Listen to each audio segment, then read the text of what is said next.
ഓം നമോ നാരായണായ.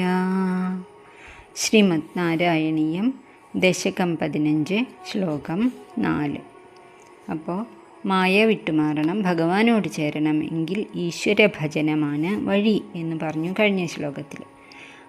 ആ ഈശ്വരഭജനത്തിന് എളുപ്പമുള്ള ഒരു വഴി അഷ്ടാംഗയോഗ മാർഗം പ്രകാരമുള്ള ഭഗവത് ധ്യാനമാണ്. അതിലും അവസാനം ധാരണ, ധ്യാനം, സമാധി തന്നെയല്ലേ. അപ്പോൾ ഹൃദയശുദ്ധി ഉണ്ടെങ്കിലേ ധ്യാനത്തിന് ഏകാഗ്രത കിട്ടുള്ളൂ. അതിനെന്ത് വേണം? യമം, നിയമം, ആസനം, പ്രാണായാമം, പ്രത്യാഹാരം അതൊക്കെ ശീലിച്ച് ചിത്തശുദ്ധി വരുത്തണം. നമ്മൾ ഇതിന് മുമ്പത്തെ 4-ാമത്തെ ദശകത്തിൽ വ്യക്തമായിട്ട് വിശദമായിട്ട് ഭട്ടതിരി പറഞ്ഞിട്ടുണ്ട്. അതിനുശേഷം അങ്ങനെ പരിശുദ്ധമായ ചിത്തത്തിൽ മാത്രം ഭഗവത് രൂപം ഇരിക്കും. അങ്ങനെ ധ്യാനിച്ച് അവിടെ ഉറപ്പിക്കണം.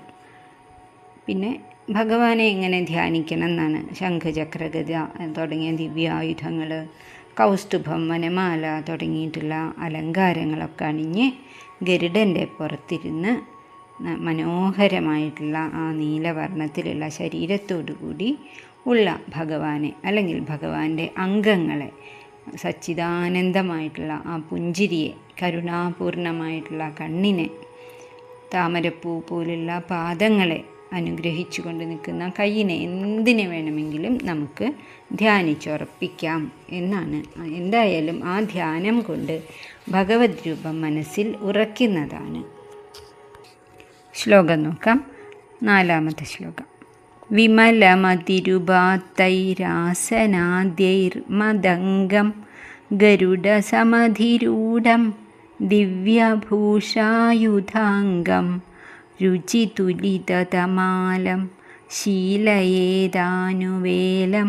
കപിലതനുരിതിത്വം ദേവഹൂത്യൈന്യഗാദി.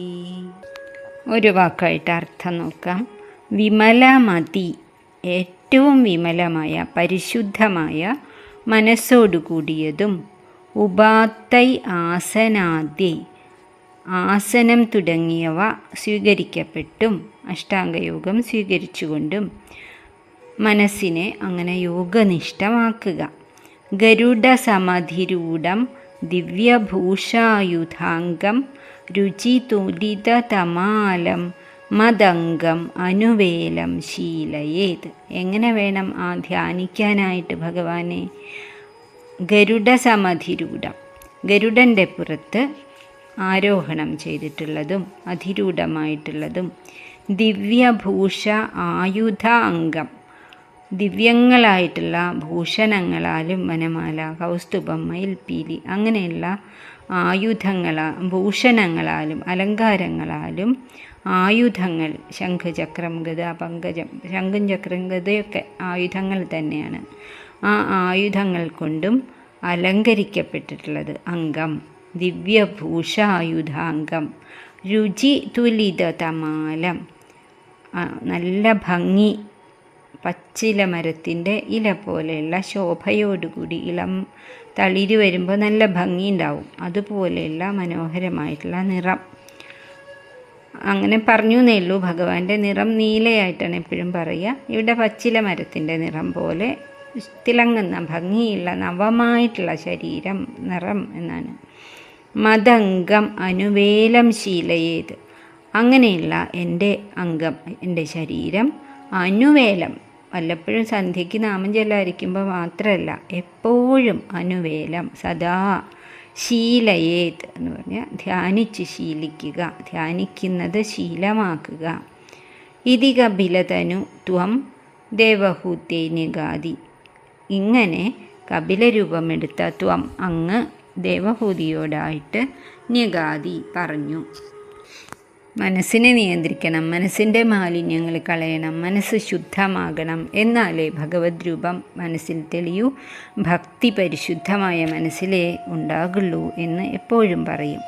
ഇവിടെ പറയണത് യമം, നിയമം, ശരീര നിയന്ത്രണം, മനസ്സിൻ്റെ നിയന്ത്രണം. അത് യമം എന്ന് പറഞ്ഞാൽ അഹിംസ, സത്യം, അസ്തേയം, ബ്രഹ്മചര്യം, അപരിഗ്രഹം എന്നുള്ളതാണ്.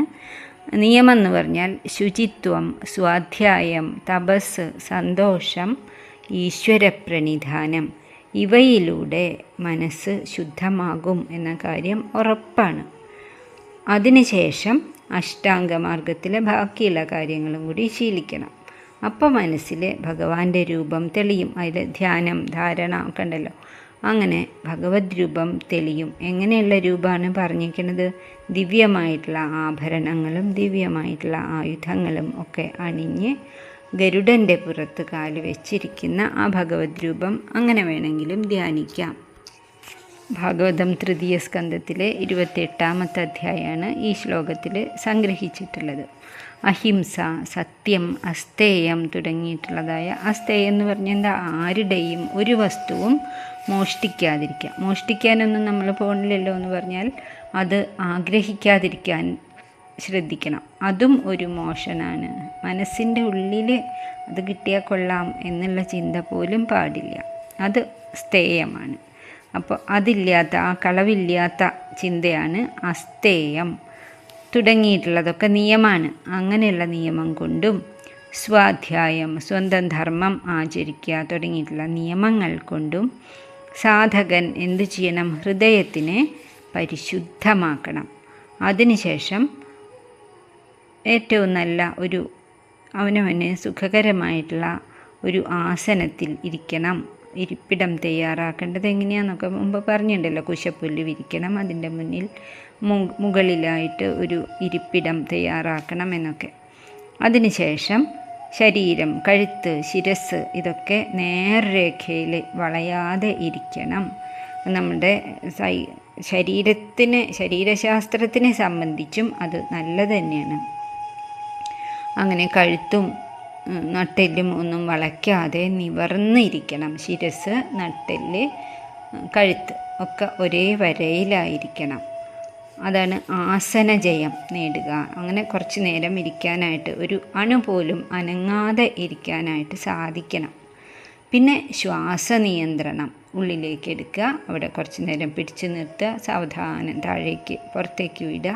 പൂരകം, കുംഭകം, രേചകം തുടങ്ങിയിട്ടുള്ള പ്രാണായാമം ശീലിക്കണം. അപ്പോൾ എന്താവും? നമ്മളുടെ എല്ലാ നാഡികളും ശുദ്ധമാകും. അങ്ങനെ നാഡീശുദ്ധി കിട്ടിക്കഴിഞ്ഞാൽ മനസ്സിനെ ഈ ആവശ്യമില്ലാത്ത ചിന്തകളിൽ നിന്നൊക്കെ തിരിച്ചെടുക്കാൻ വളരെ എളുപ്പമായിരിക്കും. അങ്ങനെ തിരിച്ച് മനസ്സിനെ ഇന്ദ്രിയങ്ങളിൽ നിന്നും എടുത്ത് ഭഗവാനിലേക്ക് കൊണ്ടുവരുന്നതിനെയാണ് പ്രത്യാഹാരം എന്ന് പറയാം. ഇന്ദ്രിയങ്ങൾക്കൊന്നും ആഹാരം നൽകാതിരിക്കുക. അങ്ങനെ ചുറ്റിത്തിരിഞ്ഞുകൊണ്ടിരിക്കുന്ന മനസ്സിനെ ഏകാഗ്രമാക്കി വയ്ക്കുക ഭഗവാന്റെ രൂപത്തിൽ. അതിനാണ് ധാരണ. അതിനുശേഷം ധ്യാനം. ഭഗവാന്റെ സ്വരൂപത്തിൽ തന്നെ മനസ്സിനെ അന്യമായിട്ടുള്ള യാതൊരു ചിന്തയും കൂടാതെ ധ്യാനിക്കണം. അങ്ങനെ ആ ധ്യാനം ബുദ്ധിമുട്ടാണെങ്കിൽ നിർഗുണമായിട്ടുള്ള ഒരു ധ്യാനം, ഹിമാലയത്തിലൊക്കെ അങ്ങനെയാണ് ചെയ്യണേ. ഋഷിമാർ ഭഗവാന്റെ രൂപമോ ഫോട്ടോയോ ഒന്നും അവർ കാണില്ല. അവർ ഈ ലോകത്തിന് മുഴുവനും ശക്തി നൽകുന്ന, ചൈതന്യം നൽകുന്ന ആ നിർഗുണമായിട്ടുള്ള ബ്രഹ്മത്തെയാണ് അവർ ധ്യാനിക്കുക. നമ്മൾ സാധാരണ മനുഷ്യന്മാർക്ക്, നമുക്ക് ശരീരത്തോടു കൂടിയുള്ളവരാണ്.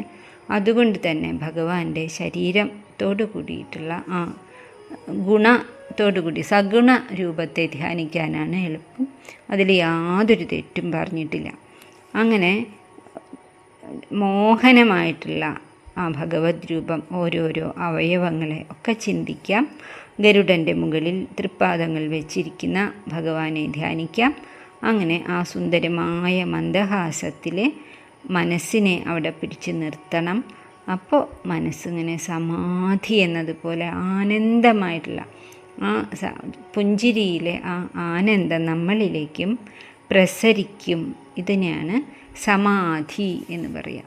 ആ അവസ്ഥയിലെത്തിയിട്ടുള്ള ആൾക്ക് പിന്നെ യാതൊരു ക്ലേശവും അനുഭവിക്കേണ്ടി വരില്ല. നിത്യമായിട്ടുള്ള ആനന്ദം അനുഭവിക്കാറാവും. ശ്ലോകം ഒന്നുകൂടി ചൊല്ലാം.